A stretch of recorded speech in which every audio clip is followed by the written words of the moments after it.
2008 Beijing ഒളിമ്പിക്സിനെ ചൈനയുടെ ആഗോള അരങ്ങേറ്റം എന്നാണ് വിശേഷിപ്പിച്ചത്. കായികം, നയതന്ത്രം, അന്താരാഷ്ട്ര പങ്കാളിത്തം എന്നിവയുടെ ഒരു മഹത്തായ പ്രദർശനമായിരുന്നു അത്. എന്നാൽ ഒളിമ്പിക് സ്റ്റേഡിയത്തിന്റെ ശ്രദ്ധാകേന്ദ്രത്തിൽ നിന്ന് അകലെ ദക്ഷിണേന്ത്യയിലെ ഏറ്റവും പ്രമുഖമായ രണ്ട് രാഷ്ട്രീയ കുടുംബങ്ങൾക്കിടയിൽ നിശബ്ദവും എന്നാൽ അതീവ പ്രാധാന്യമുള്ളതുമായ ഒരു കൂടിക്കാഴ്ച നടന്നിരുന്നു.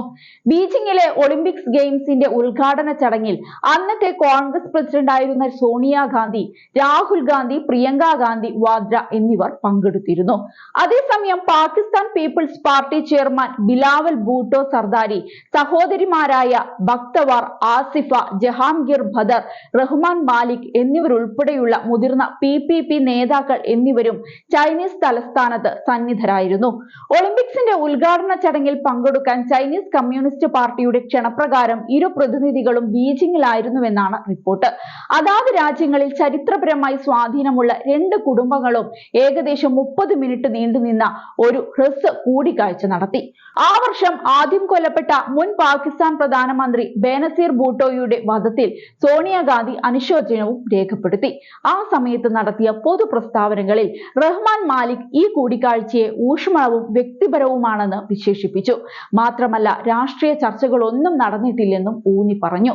ദുഃഖം പങ്കിടാനും കുടുംബാംഗങ്ങളുടെ പരസ്പര ഓർമ്മകൾ പങ്കുവെക്കാനുമായിരുന്നു കൂടിക്കാഴ്ച ശ്രദ്ധ കേന്ദ്രീകരിച്ചതെന്നും അദ്ദേഹം എടുത്തു പറഞ്ഞിരുന്നു. അതേസമയം രാഷ്ട്രീയ അന്തർദേശീയ കാര്യങ്ങളിൽ കൂടിയാലോചനകൾ നടത്താൻ കോൺഗ്രസ് CPC-യുമായി ഒരു ധാരണാപത്രത്തിൽ ഒപ്പുവെച്ചതായി നിരവധി മാധ്യമ റിപ്പോർട്ടുകൾ അവകാശപ്പെട്ടു. ധാരണാപത്രത്തിന്റെ ഉള്ളടക്കം ഒരിക്കലും പൂർണ്ണമായി പരസ്യമാക്കിയിട്ടില്ലെങ്കിലും അത് രാഷ്ട്രീയ താൽപര്യമുള്ള വിഷയമായി തുടരുന്നു. ഔപചാരിക വിശദാംശങ്ങൾ ഇല്ലെങ്കിലും ആ വർഷം അവസാനം പാകിസ്ഥാൻ പീപ്പിൾസ് പാർട്ടി CPC-യുമായി സമാനമായ ഒരു കരാറിൽ ഏർപ്പെട്ടതായും റിപ്പോർട്ടുകൾ സൂചിപ്പിക്കുന്നു. ഈ സംഭവം നടന്നിട്ട് 18 വർഷത്തിലേറെയായെങ്കിലും ഈ കൂടിക്കാഴ്ചയുടെ ഒരു ഫോട്ടോ സോഷ്യൽ മീഡിയയിൽ വീണ്ടും പ്രത്യക്ഷപ്പെടുന്നുണ്ട്. ഇത് പുതിയ ചർച്ചകൾക്കും തിരികൊളുത്തി. ഈ ചിത്രം അത്തരം അനൗപചാരിക ഇടപെടലുകളുടെ സ്വഭാവത്തെയും പ്രത്യാഘാതങ്ങളെയും കുറിച്ച് പുതിയ ചോദ്യങ്ങൾക്ക് കാരണമായി. പ്രത്യേകിച്ച് ഇന്ത്യക്കും പാകിസ്ഥാനുമിടയിൽ നിലവിൽ സംഘർഷ സാധ്യത രൂപപ്പെട്ടതിനാൽ.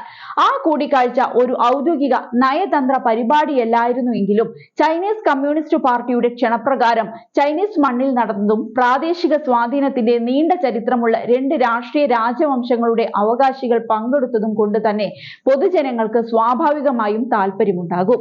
ഇന്ത്യ പാകിസ്ഥാൻ വിഭജനത്തിന്റെ ഇരുവശത്തു നിന്നുമുള്ള ഉന്നതതല രാഷ്ട്രീയ നേതാക്കൾ ഒരു അന്താരാഷ്ട്ര പശ്ചാത്തലത്തിൽ ഇതിൽ ഉൾപ്പെട്ടതിനാൽ യോഗത്തിന്റെ ഉദ്ദേശ്യവും സന്ദർഭവും വ്യക്തമാക്കണമെന്ന് ചില നിരൂപകരും സോഷ്യൽ മീഡിയയും കോൺഗ്രസിനോട് ആവശ്യപ്പെട്ടു. എന്നാൽ കോൺഗ്രസിൽ നിന്ന് ഇതുവരെ ഔദ്യോഗിക പ്രതികരണമൊന്നും തന്നെ ലഭിച്ചിട്ടില്ല. പോസ്റ്റ് ശ്രദ്ധ നേടിക്കൊണ്ടിരിക്കുന്നതിനാൽ ഒരു കാലത്ത് വെറും അനുശോചന യോഗം എന്ന് വിശേഷിക്കപ്പെട്ടിരുന്ന കാര്യം ഇപ്പോൾ പൊതുജനങ്ങളുടെ സൂക്ഷ്മ പരിശോധനയിലാണ്. തിരശ്ശീലയ്ക്കു പിന്നിലെ സാധ്യമായ രാഷ്ട്രീയ അർത്ഥങ്ങളിലേക്കും രഹസ്യ ഇടപെടലുകളിലേക്കും ഈ ചർച്ച ശ്രദ്ധ കേന്ദ്രീകരിച്ചിരിക്കുന്നു. അതുകൊണ്ട് തന്നെ ഇന്നത്തെ കാലാവസ്ഥയിൽ കാര്യമായ രാഷ്ട്രീയ പ്രാധാന്യം വഹിക്കുന്ന സംഭവത്തിന്റെ സ്വഭാവം കോൺഗ്രസ് വിശദീകരിക്കേണ്ടത് അത്യാവശ്യമാണ്.